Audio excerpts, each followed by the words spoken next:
ဒီနေ့ပိုင်းမှာအီတာချီကခါဘူတိုရဲ့အမိန့်ကြောင့် Fireball ဂျူဆူနဲ့စတင်တက်ခိုက်လိုက်ပါတယ်။ဘီကစာမဲဟာတာနဲ့လွယ်လွယ်လေးဖြတ်တန်းနိုင်လိုက်ပြီးမြဲ Fire Chakra ကပူတဲ့အတွက်ရန်တွေ့တာကိုလည်းခံလိုက်ရပါတယ်။စာမဲဟာတာကိုမြင်လိုက်ရတာကြောင့်အီတာချီကကီစာမဲတည်သွားပြီဆိုတာကိုသိလိုက်ပြီးနာရူတိုကပြန်တိုက်ရမလားစဉ်းစားနေုံမှာပဲအီတာချီကကိုဝါဖြစ်နေပါတယ်။ပြီးရင်တော့အပေါ်ကနေရောက်လာတဲ့အီတာချီကိုနာရူတိုကတားလိုက်ရင်လည်း Sasuke ဘာဖြစ်သွားပြီလဲလို့အီတာချီကမေးပါတယ်။အာခါဆုကီရဲ့ဝင်ပြီးကိုနိုဟာကိုလက်စားချေဖို့လုပ်နေရဆိုတဲ့နာရူတိုရဲ့စကားကြောင့်အံ့ဩသွားပြီးဘာလို့ရွာကိုမပြန်ရရလဲလို့မေးပါတယ်။နာရူတိုကလည်းတိုက်ခိုက်နေရင်ပဲအီတာချီရဲ့ထိတ်တန်းလှုပ်ဝက်မရှင်အကြောင်းကို Sasuke ကသိသွားတဲ့အပြင်သူတို့ကလည်းမာဒါရာကအဖြစ်မှန်တွေအားလုံးပြောပြခဲ့တယ်လို့ပြောလိုက်ပါတယ်။အဲအကြောင်းမာဒါရာပြောသလိုဦးချီယာကလန်ကရွာကိုတိုက်ခိုက်ဖို့လုပ်တယ်ဆိုတာအမှန်လားဆိုတဲ့စကားနဲ့အီတာချီကရွာကိုကာကွယ်ဖို့ဗီလိန်ဖြစ်နေတည်သွားပေမဲ့အဖြစ်မှန်တွေတည်သွားတဲ့ Sasuke ကတော့သူ့အကိုကြီးရဲ့နာကျင်မှုအတွက်လက်စားချေဖို့ရွာကိုဖျက်ဆီးဖို့ပဲရွေးချယ်ခဲ့တဲ့အကြောင်းနာရူတိုကပြောပါတယ်။အီတာချီကတော့အဲအကြောင်းကိုအခုလက်ရှိသိထားတဲ့ခါခါချီနဲ့ယာမာတိုကလွယ်လို့တခြားဘသူ့အမှမပြောပြဖို့နဲ့ဦးချီယာရဲ့မကောင်းတဲ့သတင်းကိုလူတွေသိသွားမှလည်းမလိုလားပဲဦးချီယာကလန်ရဲ့နာမည်ကိုလည်းအထီးကိမခံနိုင်ဘူးလို့အီတာချီကပြောပါတယ်။ပြောနေရင်နာဂါတိုရဲ့ခန္ဓာကိုယ်ကအလိုလိုလှုပ်ရှားလာပြီးနာရူတိုကိုလှမ်းဆွဲလိုက်ရင်ရေတွေကကြောက်တုံးကြီးနဲ့ရိုက်ဖို့လုပ်ပါတယ်။ဒါပေမဲ့နာရူတိုရဲ့ဘိုက်ကနေချာကိုရာလက်တစ်ချောင်းထွက်လာပြီးမထိခင်ရှောင်လိုက်နိုင်ပါတယ်။အီတာချီကလည်းနာရူတိုပြောသလိုဆိုရင်မလွဲတာမရှောင်တာ Sasuke နဲ့တေချာမောက်တိုက်ခိုက်ရမယ်လို့ပြောလိုက်ပြီးနာရူတိုကလည်းအဲ့အတွက်သူ့စိတ်ကိုပြင်ဆင်ထားပြီးသားဖြစ်ကြောင်းပြန်ပြောလိုက်တဲ့အတွက်နာရူတိုကိုယုံကြည်လိုက်တာကမှန်တဲ့အကြောင်းအီတာချီကစဉ်းစားမိသွားပါတယ်။အဲ့အချိန်မှာနာဂါတိုကစင်ဟော်ဂျူဆူကိုတုံးလိုက်ပြီးအီတာချီကလည်းဘီကို Phoenix Flower နဲ့ခုနိုင်တွေကိုပေါင်းပြီးတိုက်ခိုက်ပါတယ်။ဘီကလည်းလွယ်လွယ်ပဲကာလိုက်ပြီးရေပေါ်ဝဲလက်တံတစ်ခုနဲ့ချုပ်ထားလိုက်တဲ့အချိန်နာရူတိုဘလောက်ကြကြခေါင်းတွေပြန်ထွက်လာတဲ့ကြောင့်နာဂါတိုကသတိထားဖို့အော်ပြောနေပါတယ်။ဘီကဂန်ဂျူဆူရဲရောက်သွားတာကြောင့်အီတာချီကသူ့မျက်လုံးတွေကိုမကြည့်ဖို့အော်ပြောနေပြီးဘီကိုလည်းထုံးစံအတိုင်းရှင်မီကပြန်ထိုးပေးလိုက်ပါတယ်။အဲဒါကြောင့်ခုနိုင်တွေကိုစာမဲဟာထဲမှာတင်ထားတဲ့သူ့ရဲ့ဓာတ်တွေနဲ့ခုခံလိုက်ပြီး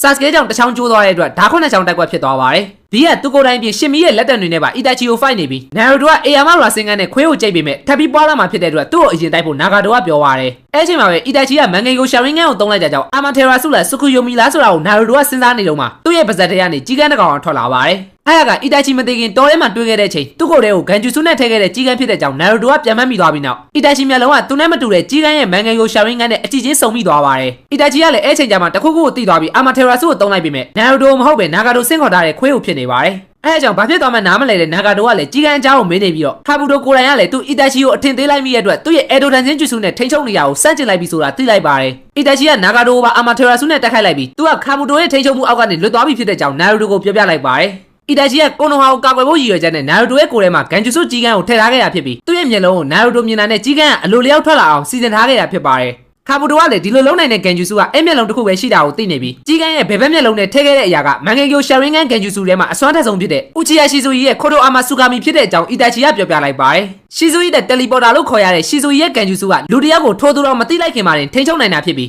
စစ်မှန်တဲ့နင်ညာဆိုတာအောင်မြင်မှုကိုမမမောပဲအချိန်တည်းကနေကာကွယ်ကြတာဖြစ်တဲ့အကြောင်းရှီဇူရီကသူ့ကိုတင်ပေးခဲ့တယ်လို့အီတာချီကပြောပါတယ်။ရှီဇူရီကသူ့မျက်လုံးအတွက်နဲ့တိုက်ပွဲတွေဖြစ်လာမှာကိုကြိုသိရတဲ့အတွက်ကိုတတ်သိလိုက်တာဖြစ်ပြီးမျက်လုံးတွေကိုလည်းပျက်စီးသွားတဲ့လို့ထင်အောင်လုပ်ခဲ့တာဖြစ်ပါတယ်။အီတာချီရှီဇူရီနဲ့နောက်ဆုံးတွေ့တဲ့အချိန်မှာသူ့ရဲ့ညာဘက်မျက်လုံးကိုဒန်ဆိုကခိုးယူသွားခဲ့ပြီးဖြစ်တဲ့အတွက်ကျန်တဲ့ဘယ်ဘက်မျက်လုံးကိုတော့သူ့ကိုပေးခဲ့ပြီးရွာကိုကာကွယ်ဖို့ပြောရင်တတ်သိသွားခဲ့တာဖြစ်ပါတယ်။ရှီဇူရီလိုစိတ်ဓာတ်မျိုးကိုနာရူတိုစီမာမြင်ရတဲ့အတွက်အီတာချီကစိတ်ချလက်ချနဲ့သူမသိခင်လက်ဆင့်ကန်ခဲ့တာဖြစ်တဲ့ပြင်သူမရှိတော့တဲ့အချိန်မှာ Sasuke ကသူ့မျက်လုံးတွေနဲ့ပေါင်းစည်းပြီးကိုနိုဟာကိုအန်နီရပြုတ်လာမှဆိုတာကြောင့်နာရူတိုထဲမှာထည့်ထားခဲ့တာလည်းဖြစ်ပါတယ်။ Sasuke ကရွာကိုဖျက်ဆီးမယ်ဆိုရင်ရှီဇူရီကိုပေးခဲ့တဲ့ဂရီမတီထားလို့ဖြစ်သွားမှဖြစ်တာကြောင့် Sasuke ကိုညီကိုလိုသဘောထားတဲ့နာရူတိုကပဲတားဆီးနိုင်မယ်ဆိုတာကိုနားလည်ခဲ့တာဖြစ်ပါတယ်။ Sasuke က EMS ရဖို့အတွက်နဲ့သူ့ရဲ့မျက်လုံးနဲ့ပေါင်းစည်းမှဖြစ်တဲ့အတွက်နာရူတိုနဲ့တိုက်ခိုက်တဲ့အချိန်မှာ EMS ကိုသာထုတ်သုံးခဲ့ရင်သူ့မျက်လုံးကြောင့်ကြီးကန်းအလိုလျောက်ထွက်လာမှာဖြစ်ပြီးရှီဇူရီရဲ့ဂန်ဂျူဆူနဲ့ကိုနိုဟာကိုမဖျက်ဆီးဘဲကာကွယ်ဖို့ Sasuke ကိုအလိုလျောက်ခိုတိုအာမာဆူဂါမီကထိန်းချုပ်သွားမှာဖြစ်ပါတယ်။ဒါပေမဲ့ရှီဇူရီရဲ့မန်ငယ်ယိုရှာရင်းကန်ကဟာရှူယာမာရဲ့ချာကိုရာမရှိရင်တခါအသုံးပြုပြီးတိုင်းပြန်သုံးနိုင်မှုအတွက်ဆယ်စုနှစ်ကျော်အချိန်ယူရတာဖြစ်တဲ့ပြင်သူညီလေး Sasuke ရင်းကျက်လာဖို့စွမ်းအားကြီးတဲ့ EMS ရဖို့ကသူတိမ်မပဲရမှာဖြစ်တဲ့အတွက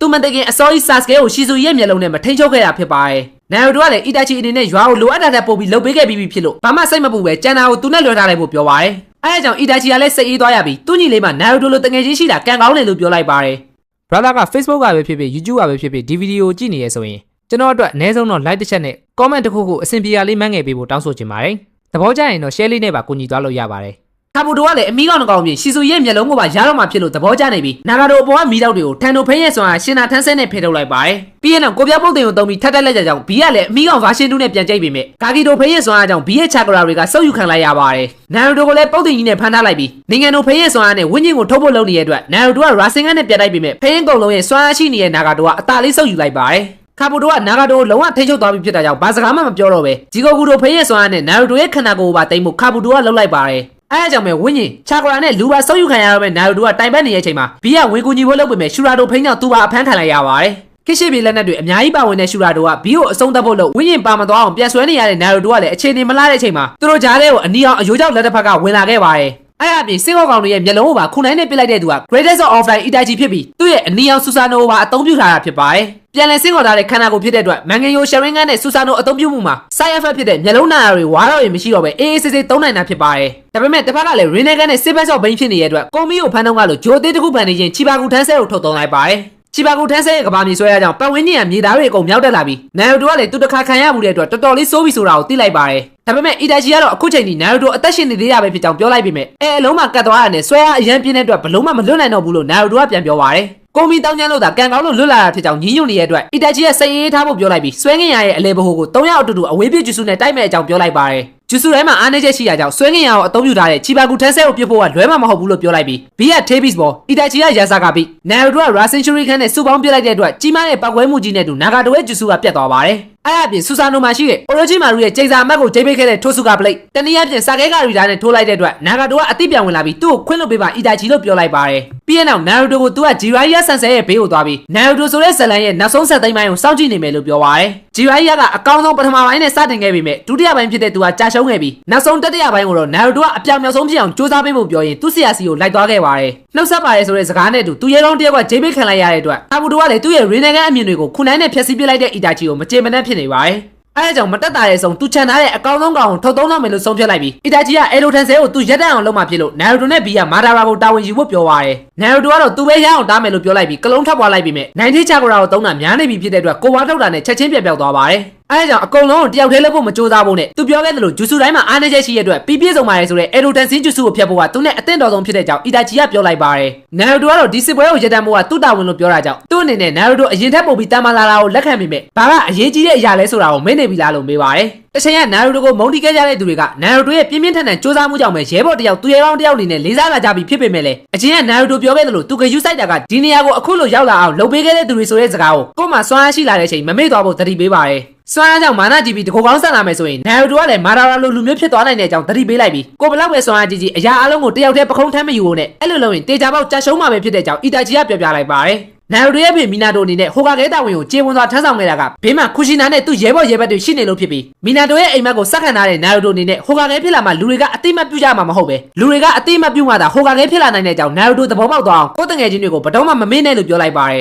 အားကြောင့်ပဲနာရိုတိုကသူ့ကိုဂယုစိုက်ပြီးတဲ့တငယ်ချင်းတွေနဲ့ဆရာတွေအားလုံးကိုပြန်အမတ်ရသွားပြီးသူတကူကောင်းဆန်လို့မရဘူးဆိုတာကိုနားလည်သွားပါတယ်အဲ့အပြင်ဘီကလည်းနာရိုတိုကိုကာကွယ်ပါမယ်လို့အီရူကာကိုဂတိပေးထားခဲ့တဲ့အတွက်တယောက်တည်းသွားခွင့်မပေးနိုင်ကြောင်းရပါဆန်ဆန်ပြောလိုက်တဲ့ကြောင့်နာရိုတိုကသူဂယုဆိုင်ရမယ့်အရာတွေကိုမေ့သွားတဲ့အကြောင်းဝန်ခံလိုက်ပါတယ်အဲ့ချိန်အီတာချီကချက်ချင်းကြီးကန်းကိုအာမာထေရာဆုနဲ့တက်ပစ်လိုက်ပြီးရှီဇူရဲ့မျက်လုံးကဟာရှူယာမဆဲမရှိရင်နောက်10စုနှစ်ထိသုံးလို့ရမှာမဟုတ်တဲ့အတွက်ဆာစကဲနဲ့နာရိုတိုတိုက်ခိုက်တဲ့အချိန်မှာလည်းအသုံးဝင်တော့မှာမဟုတ်ပဲမတော်လို့ရန်သူလက်ထဲရောက်သွားရင်လည်းအရန်အန်ရများတဲ့အကြောင်းဖျက်ဆီးပစ်လိုက်တာဖြစ်ပါတယ်အဲ့အပြင်နာရိုတိုမှာရှီဇူရဲ့မျက်လုံးထက်ပိုစွမ်းတတ်တဲ့ရှီဇူလိုမျိုးစိတ်သက်မျိုးရှိရကြောင်းအဲ့ဒါကပဲသူ့ရဲ့တငယ်ချင်းအကိုကြီးရှီဇူတကယ်ချန်သားခြင်းခဲ့တဲ့အရာဖြစ်တဲ့အကြောင်းပြောပြလိုက်ပါတယ်နာရိုတိုရဲ့အစိတ်သက်နဲ့ဆိုရင်ဆာစကဲကိုဒီလိုအရာတွေမပါဘဲတားနိုင်မယ်ဆိုတာကိုသူယုံကြည်တဲ့အကြောင်းပြောလိုက်ပြီးသူ့ညီလေးဆာစကဲကိုသူကိုယ်တိုင်တားဖို့ကြိုးစားခဲ့ပေမဲ့လည်းမရခဲ့တာကြောင့်ဒီတခါတော့သူ့ရဲဘော်လက်ထဲလွှဲထားလိုက်ပြီလို့ပြောလိုက်ပါတယ်အဲအကြောင်းအခုမှတွေ့ဘူးတဲ့ဘီကလည်းအီတာချီကအစွမ်းတတ်တဲ့နင်ညာတယောက်တည်းမဟုတ်ပဲတကယ်လေးစားဖို့ကောင်းတဲ့ရှီနိုဘီတယောက်ဖြစ်တဲ့အကြောင်းသိလိုက်ပြီးအီတာချီကနာရိုတိုကိုဂယုဆိုင်လိုက်ပါလို့ပြောရင်းနဲ့ကာဘူတိုစီထွက်လာခဲ့ပါတယ်အဲအကြောင်းပဲနာရိုတိုကလည်းကြံတဲ့ကိစ္စကိုအီတာချီလက်ထဲယုံကြည်ထားလိုက်ပြီးသူကတော့သူ့ရဲဘော်တွေရှိတဲ့စစ်မြေပြင်စီကိုဆက်သွားဖို့ပြင်ဆင်လိုက်ပါတယ်ဒါကတော့အပိုင်း66ဖြစ်ပြီးအပိုင်း69ကိုနောက်နေ့မှတင်ပေးသွားမှာမို့လို့ like share comment နဲ့ YouTube မှာလည်း subscribe လေးလုပ်ပြီးအားပေးကြဖို့တောင်းဆိုချင်ပါတယ်ဗီဒီယိုကြည့်နေတဲ့ညီကိုတွေထဲမှာ YouTube ရော Facebook ရော subscribe နဲ့ follow မလုပ်ထားတဲ့သူတွေတဝက်လောက်ရှိနေရကြောင်း subscribe နဲ့ follow လေးတွေမေ့နေရရှိရင်လောက်သွားကြဖို့တောင်းဆိုချင်ပါတယ်